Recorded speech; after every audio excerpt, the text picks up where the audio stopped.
আমি একজন video editor হিসেবে এই ভিডিওটি দেখা আমার জন্য মাস্ট বি ইম্পর্টেন্ট, কারণ আমার এই ভিডিওতে এত সুন্দরভাবে ম্যাচ কাট করা হয়েছে, কোনো ট্রানজিশন ছাড়াই একটি ফুটেজ আরেকটি ফুটেজের সাথে এত সুন্দরভাবে ম্যাচ হয়েছে না। এই ভিডিওটি না দেখলে বুঝবেন না।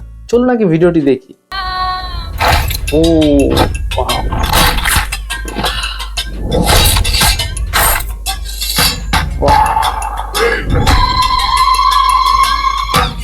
ওয়াও,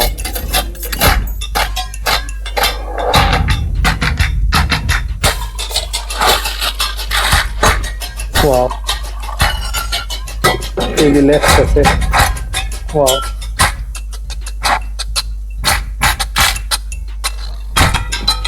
ওয়াও,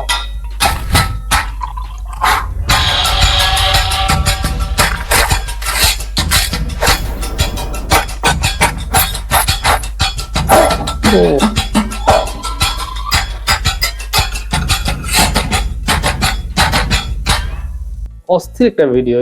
এটা আমাদের জন্য কি মাস্ট বি ইম্পর্টেন্ট দেখা।